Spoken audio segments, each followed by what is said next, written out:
Welcome to the deep dive. Today, we're really getting into a story about, well, two completely different worlds smashing into each other. Yeah, on one side, you've got this former cop just looking for quiet, trying to sort of disappear. And on the other, a really chilling secret operation. They're basically harvesting psychic kids. It's pretty intense. Our mission today is to kind of trace how these threads come together. How does this tiny, sleepy South Carolina town become this, like, flashpoint? Ground zero, yeah. Exactly. For an escape that could bring down this whole hidden organization.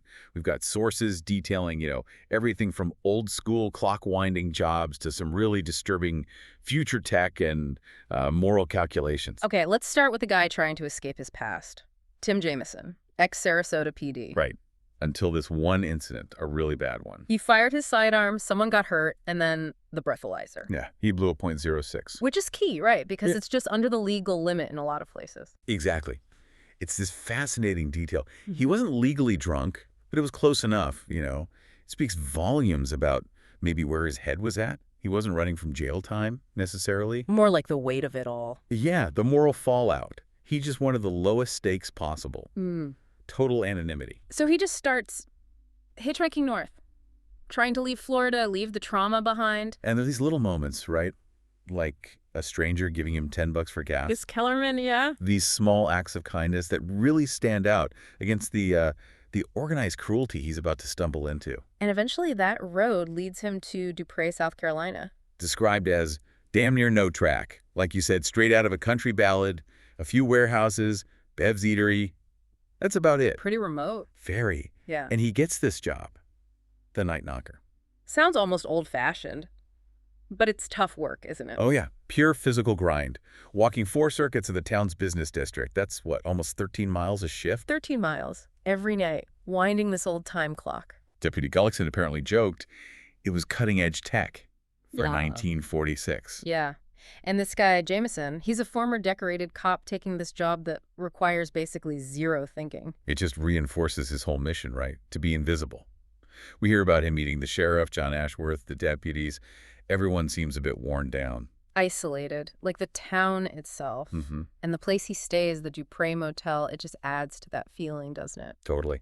Rattling air conditioner, dripping shower. And that weird picture on the wall, the crooked one. Yeah, the source mentions grinning and possibly homicidal black men. Yeah. It's just this background hum of unease before the real storm hits. Okay, so let's pivot to the source of that storm, the Institute. Right, and this is where things get properly horrifying. We meet Luke Ellis, 12 years old, off the charts intelligent. A genius, they say, but like the IQ scale doesn't even apply. And he didn't just wander in, he was taken. His parents were murdered during his abduction. Just brutal. And the Institute itself, it's got this chillingly bureaucratic way of dealing with these kids. Oh, yeah. They categorize them immediately. TK, telekinetic, or TP, telepathic. The staff just call them POS. TK positive, TP positive. So impersonal. Dehumanizing.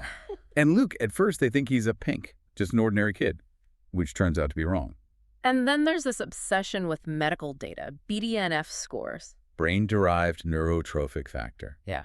It's basically a measure of the brain's potential for growth, for making connections. Neurological horsepower, kind of. And kids with high scores, like Avery Dixon, who's over 90 nanograms, they're treated differently. Hugely differently. They're seen as incredibly valuable assets. Some staff apparently think they're like the next step in human evolution. Right. What God intended is the phrase used. Wow. So because they're so precious, they get minimal risk. No induced seizures, no near drowning in the tank for them. They can't afford to damage the merchandise. But everyone else in a front half, as they call it. They get the works. Intense, cruel methods to stimulate and test their powers. Injections, MRIs. And those Stasi lights. Yeah.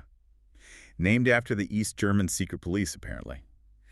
These swirling colored dots meant to disorient, to break them down psychologically. Plus the immersion tank, threatening to drown them to force cooperation. It's pure torture, dressed up as training. But maybe the strangest, most disturbing detail is the vices. Oh, the token economy, yeah. It's this dark, absurd layer on top of everything. Kids earning tokens to buy what? Tiny little airline bottles of alcohol, nips, and packs of cigarettes. from old-school vending machines. Wait, seriously, 10, 11-year-olds? Maintenance drinkers, the source calls some of them.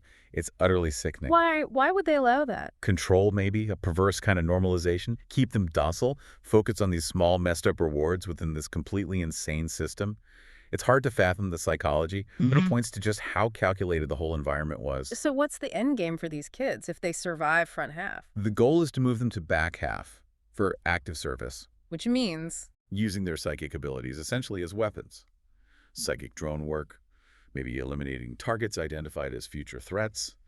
Then their memories are wiped clean. wiped. Completely. And they're sent home, having spent years as psychic assassins for the state without ever knowing it. That is horrifying. Until Luke finds the tracking device planted in his earlobe. and he does something drastic. He takes a paring knife Yeah.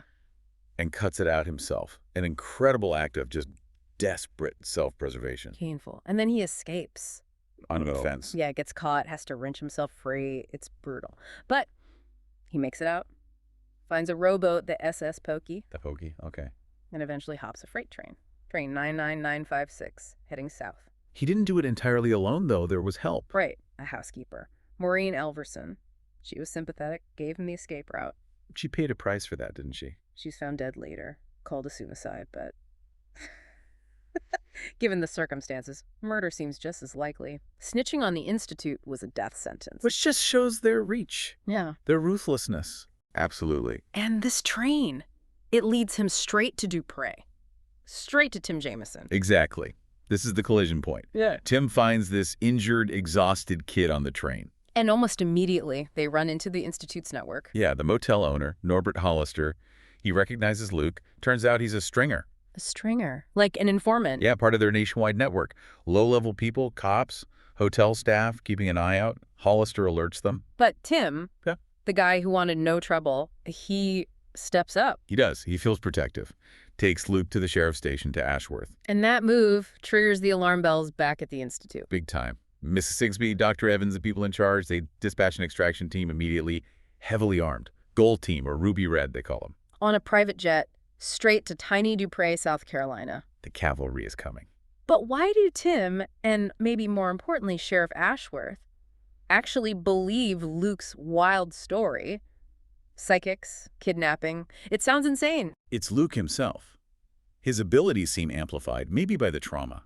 He instantly pegs Hollister, the motel owner, as this dangerous presence, this uncle watching him. He senses it, telepathically. Seems like it. And that raw, immediate perception convinces Ashworth that something is deeply, terribly wrong, that they have to take this kid seriously, even if the story sounds impossible. They have to prepare. And they do. Which leads to the Dupre battle. Yeah. The Ruby Red team hits the sheriff's station, guns blazing. It's a brutal firefight. Local cops versus these highly trained operatives. People die on both sides. Yeah. Including the sheriff. Yeah, Sheriff John goes down. But Tim, the guy running from his past failures, he finds himself again in the chaos. Making critical choices. Exactly. Tackling Deputy Gullickson out of the line of fire, using Luke's laptop as a weapon against one of the soldiers. He's fully engaged. But while this gunfight is raging in Dupre, something even bigger is happening back at the Institute. Oh, yeah. Simultaneously. The kids in back half, they stage a rebellion. Kalisha, Nikki, George, and Avery Dixon. The super powerful TP kid they called Thumper. What do? They combine their powers. All their TK and TP abilities synchronized. And the result? Catastrophic. The entire front half of the Institute compound, it levitates and then collapses in on itself, crushing scores of people, staff, and children alike. Just unbelievable power. Unleashed. It's the system being literally destroyed by its victims. And Avery, the source mentions his last thought. Yeah. As he holds the psychic connection, his final thought is reportedly, "I loved having friends." That connection, forged in their shared suffering, became the weapon. That's incredibly moving. Devastating. It's just everything. After the battle in Dupre, after the collapse, back at the main site, the head of the Institute, this Mr. Smith figure. The one with the list. That's the one. He confronts Tim, and he finally lays out the real purpose, the justification for all this horror. What? Precognition. Alongside the TK and TP, the truly valuable power they harvested was the ability to see the future. See the future. To do what? to identify individuals who, decades down the line, would cause massive global catastrophes. Hmm. Wars, pandemics, disasters, and the Institute's job. Eliminate them preemptively. Using the psychic kids. Using the psychic kids, they justified sacrificing thousands of children over the years. Based on probability. A cost-benefit analysis. Exactly. Saving billions by sacrificing thousands. A terrifying moral calculus, like you said earlier. Just insane. And Tim Jameson, the guy who was haunted by his own moral gray area, the .06, he finds absolute clarity here. He rejects it completely. Utterly. He tells Smith, sane people don't sacrifice children on the altar of probability. It's his defining moment. He chooses the immediate moral action over the calculated, probabilistic horror. Yes.